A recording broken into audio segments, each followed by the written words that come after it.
This is Holy Family School of Faith.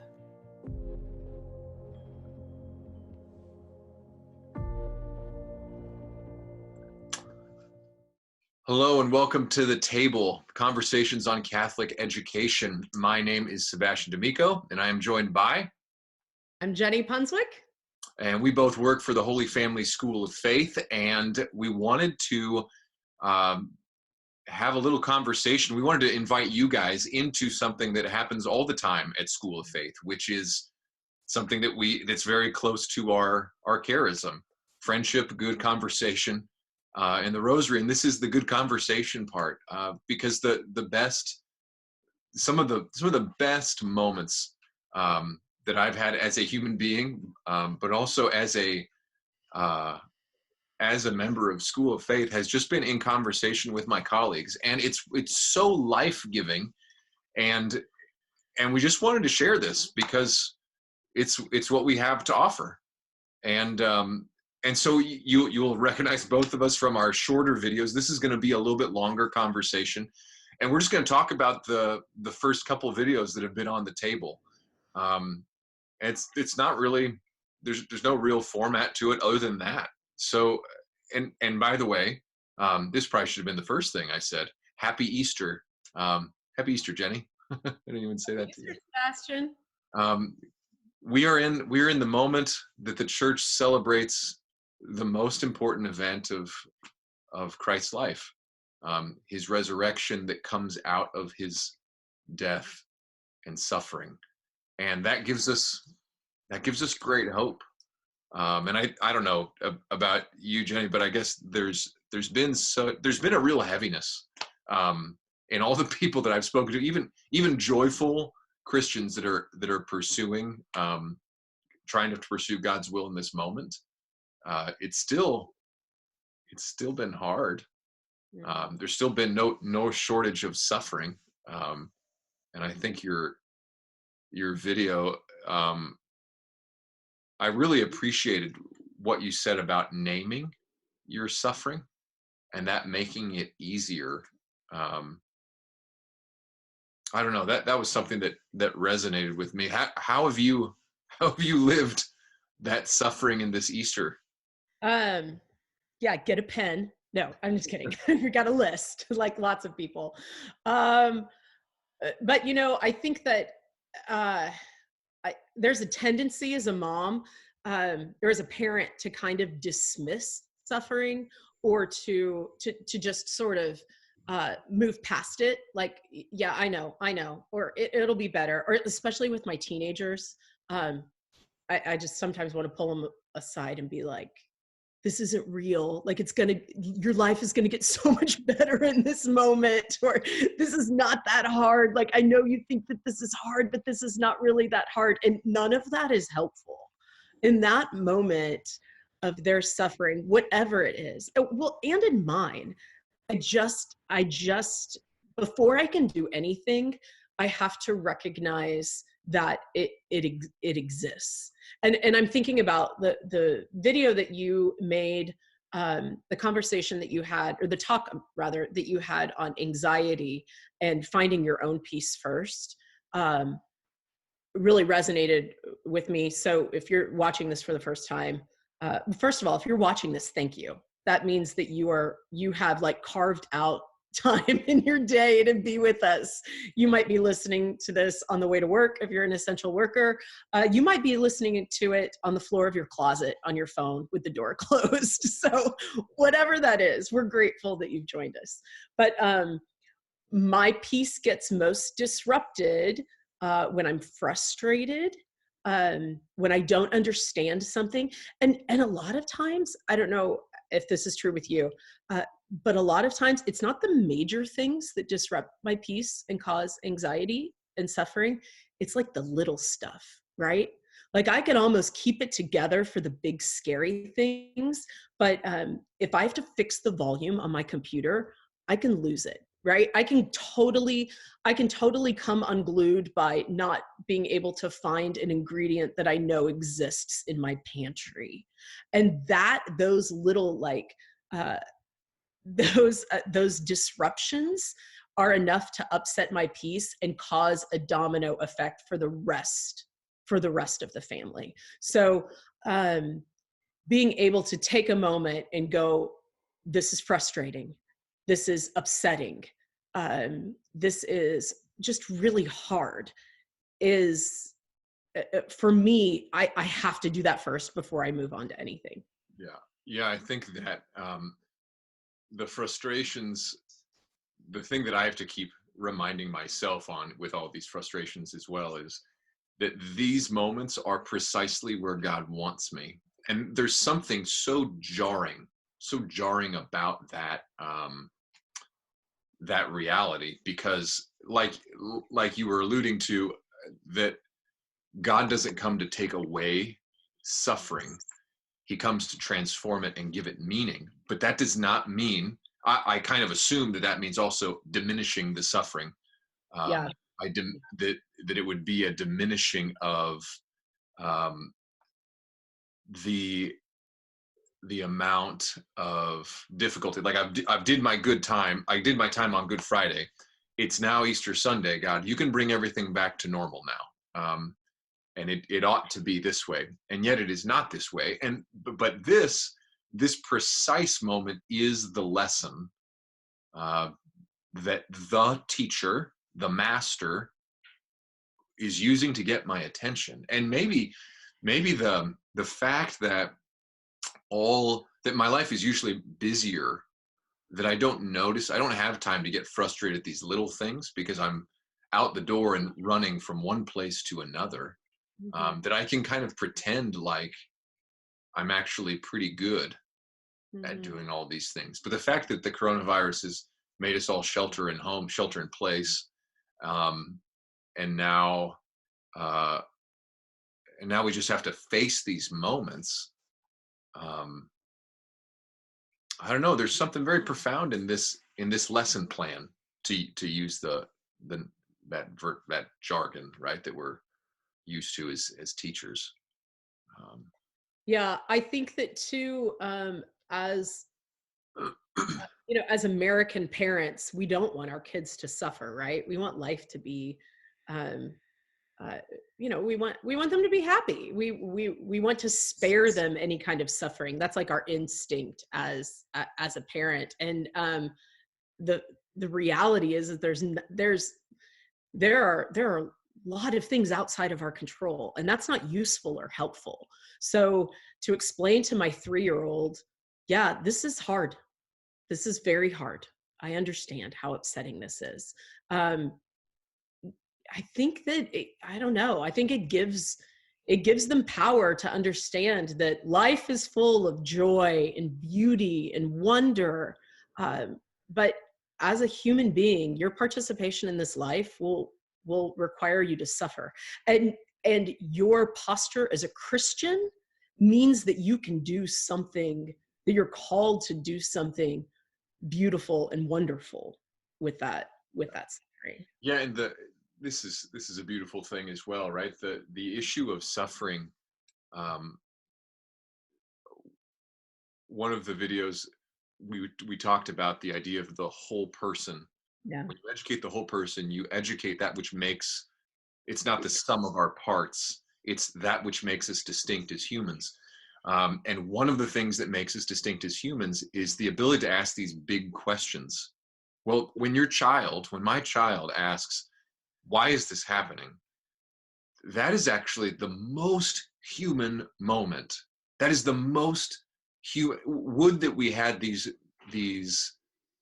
that reality had our attention, with that kind of, I don't know, attentiveness, I suppose, all the time. Would that I be that attentive all the time? And that moment, this will sound kind of strange to people, but that's your child being a philosopher. That's what philosophy is. And that's not something that people do often, like colleges with like tweed jackets. That's what your child, that's what you do. And education, Christian education, means entering into these questions. and it's an uncomfortable lesson, but it is the only, it's one of the only lessons. And it's the lesson that our faith seeks to teach us. Yeah. I think too, like these big questions in, when the world used to be a different way, back before all of this, we could go entire days without asking those big questions, right? Like be so, things be so busy, life be so, seemingly full and committed, that where we go to school all day and then we come home and we have activities all day, that we can be so mired down in the practical busyness of life that how often am I talking to my kids about the big questions? Like, why are we here? Why do we suffer? What is the whole person? And now there's like, in this poverty, there's time to ask those questions. There's a space to ask those questions. Yeah. I don't always do it well. I mean, obviously, but I do feel like I'm looking for them in a better way than I was before. So that's really helpful. I mean, even just the talk, being versus doing was my favorite that you did. That was my favorite. Because right now we're in a space where education is, they're doing stuff. But it in a like a really beautiful, blessed moment, the tallying of points and the when is the test and did I fill out this rubric? Mercifully, our teachers have let so much of those things go, and we're just we're just looking at what is essential. And in that, we're just learning, because this is what human beings do, right? Not because there's something practically to gain, not because, you're going to get a grade. I mean, I know they'll get grade cards, but not because you're going to get this assignment back with this score on the top of it. That learning and wondering and finding out new things is worth doing and beautiful to do, even if it seems like useless or you're not getting something for it. Does that make sense? Yes, totally. That I don't know, and I've worked in Catholic education for the last 15 years, and one of the things that my principals have always, I'm very grateful for this, they've always pointed us back to is, your kids don't, one of my principals used to say this all the time, they don't care what you know until they know that you care. They don't care if the student does not care what the teacher knows until the student knows that the teacher cares about them.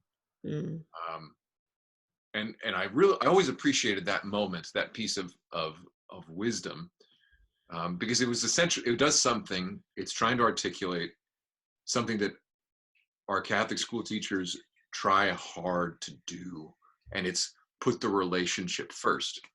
And in this particular context, all the other apparatus of school that you're discussing, right? It's all fallen away. It's all kind of been burned.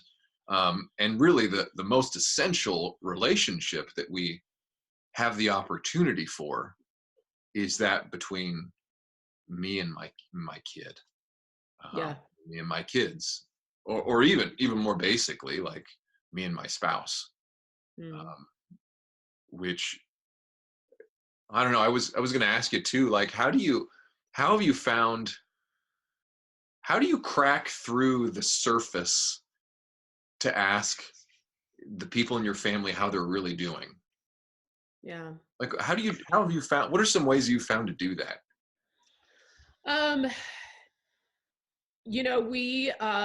We've had this tradition in our family for a long time at dinner. But now that you don't have to save it for dinner, it kind of happens all day long, and you can be reminded of it. I'm walking with them throughout their day instead of sending them out the door at the beginning of the day and then coming together at the end. at dinner every night, we share blessings and crosses. And and sometimes, because dinner for a family of 8 lasts like 6 minutes, sometimes we just get to the blessings. But it is a way for them to frame their day in not just what was good and bad, but what they see. Like to me, it's a Christian worldview, what they see as a blessing and a cross. Because as a Christian, some of those crosses, most of those crosses can be seen as blessings with enough perspective, right? Yeah. And that's really helpful for Kevin. For my spouse and I, our prayer, this is a great story. So we used to do the liturgy of the hours together as a couple. And do you and Vicki pray liturgy of the hours? No, very, very infrequently. We tried, and it was super boring. We were terrible at it. I'm like, we should sing, Kevin. I don't want to sing. No, let's sing. And we would be like giggling through the song. And it was like a miserable, terrible effort.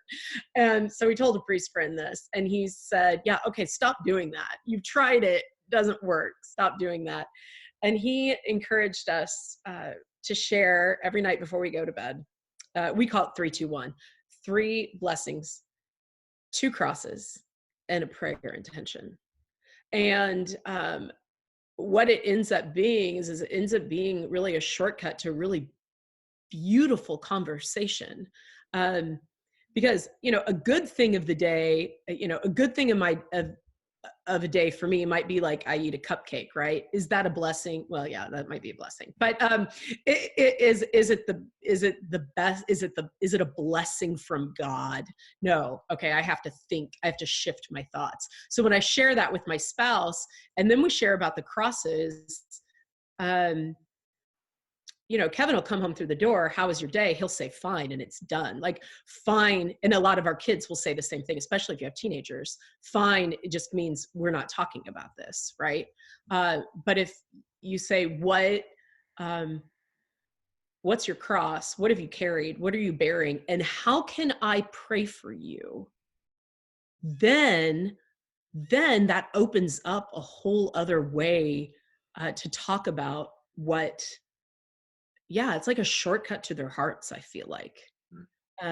Saying, how was your day is completely different than saying, what did you bear today? What is hard? What is difficult? And how can I pray for you? Yeah. Yeah, it's interesting. We were on a walk because everyone has taken up the hobby of walking these days.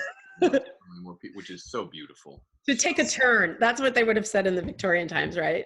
To take a turn.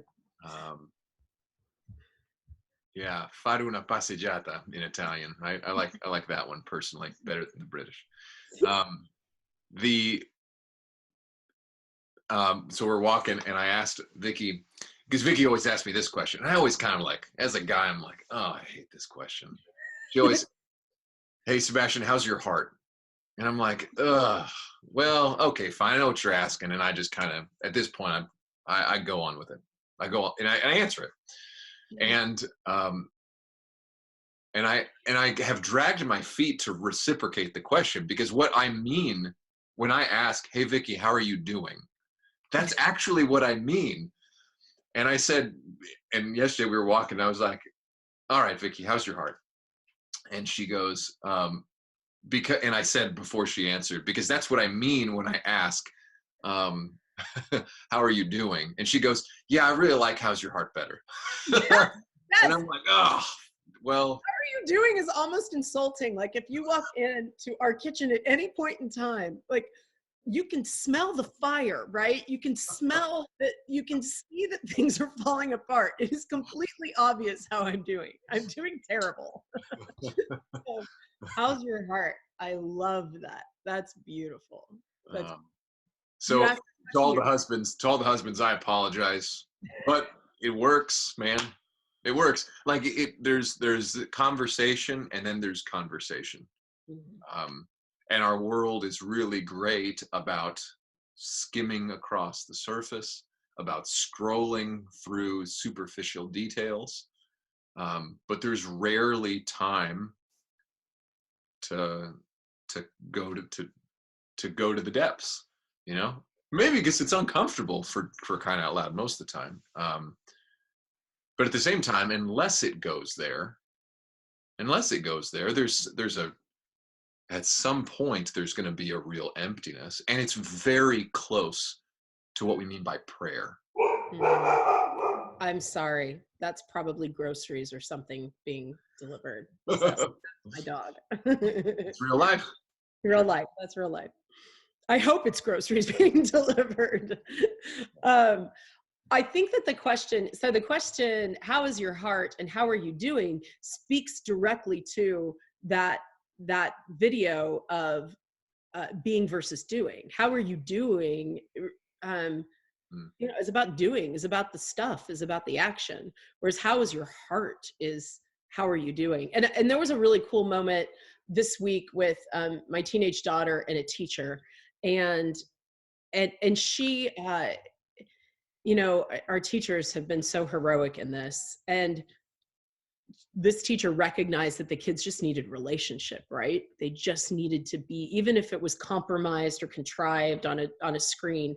And there was a game set up, but there wasn't doing. It didn't have a point value. It didn't have, it didn't meet some, state objective in some sort of way. They were just together. And Lucy couldn't get on, like some sort of technological whatever. And I was working and I couldn't help her. And I came upstairs and she was sobbing. And she was so sad that she missed this like window to be with her class. And I called her religion teacher. She's amazing. It was in a religion class. And I said, I'm just reaching out because I don't know what to do. Lucy's inconsolable that she missed this, and she just needed to be with people. And that teacher was like, I can do another meeting for her right now. I can call her, or I will get in the car and drive to your driveway right now to come see her. Like immediately recognized that her heart needed relationship, and her heart just needed to be and exist with other people that she misses. And then that night, it was last night, we had read the gospel in the morning about the road to Emmaus, and I asked them as a concrete resolution, like, tonight we're going to share, where did you see Jesus? Like, where was Jesus walking with you, even though you didn't see him? And Lucy shared that moment. And it was great because we had that conversation in the morning, and then she was able to recognize it and reflect upon it later on that evening. And it was beautiful. In like a smoking, smoldering fire of a pile of failures that also happened throughout the day yesterday. That was a really beautiful moment. Well, see, and there's the thing, right? That's Easter. That's Easter. It's finding the glory in the wounds of Christ.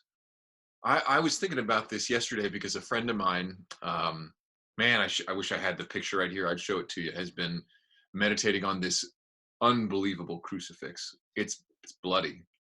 It's one of the most beautiful things I've ever seen. And maybe that sounds like a contradiction to some people, but I was thinking, and yesterday we were, as a faculty, we were praying a rosary together, and we prayed the glorious mysteries with this unbelievable. I mean, it would have been traditionally, like, it's a crucifix that you would probably look on at Good Friday.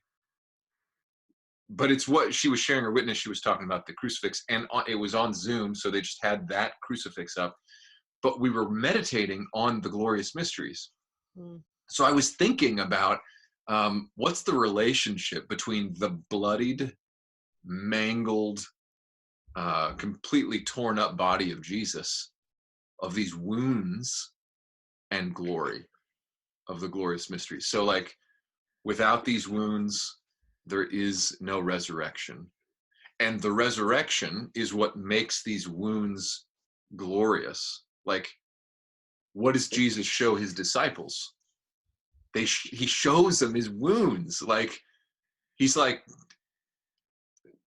touch these things, right? Which on one level you're kind of totally repulsed by, but Jesus is like saying, here, like, enter into this, to this smoking pile of failure, as you put it, because it's not in the taking away of these things, it's in the transforming of what they are, of seeing of making Good Friday Easter Sunday. Yeah. And I think as Christian parents, where I always struggle is to hold both, right? Is to hold both, is to know, to gaze upon like the bloody crucifix, to see the wounds and know the resurrection is coming, right? I either just want to like sit and have a pity party next to my giant pile of failure, or I just want it. I just want the resurrection. I just want the beautiful, the glorious, and it's and I am challenged, especially in this moment, to like hold both, to know both, and that's, I guess that's hope, right? Yes. Yeah. Someone described family life, because if you're watching this and you're like, oh, these holy rollers, they're freaking talking about meditations on rosaries, and I hey, believe me, like, if you were to be in my house, there's nothing like the problems in my kitchen table and my kitchen are the same, if not worse than yours. It's not like we're talking about like you become a Christian and then all of a sudden your kitchen explodes and like birds fly in the air. It feels exactly like yours. The difference is you get these glimpses, and they're usually fleeting, of, oh, there's something beautiful. And someone described family life like this to me once, like, there's intense beauty and intense difficulty, and usually those moments are right next to each other. They're right next to each other. It's not like Sunday was great, Monday was great, Wednesday kind of sucked, and then we were off to another good week. No, it's like there was a really tough time at 9 o'clock, and then there was a little bit of hope, like someone said something funny at 9:04, and then there was tears at 9:05. Yes. Like, but if we don't, praise God, this is where God wants me. It's where God wants us, and this is his lesson plan. Yeah, that's beautiful. Well, that seems like a good place to conclude it for today. If you are looking for hope right now, on behalf of School of Faith, we want to tell you Christ is risen. Death could not hold him. He is living. You can know him, and he wants to be in your life, and he is in your life. All you have to do is ask. And if this message if it's been helpful, would you consider sending it? Would you consider liking and subscribing below? Check out our YouTube channel. There's all kinds of stuff that we have an amazing team at School of Faith. We put out all kinds of different things. I'll leave that to your own investigations. And if you haven't already, go to dailyrosary.net and sign up for our daily rosary podcast. If you're looking for a simple way of carving out time to be with God, it is a great tool. And it's not like the rosaries that we're used to praying. Not that there's anything wrong with those. It's just a different one. So if that's even the least bit tantalizing, dailyrosary.net. For the Holy Family School of Faith, this has been Sebastian D'Amico and Jenny Punswick. Thank you for joining us.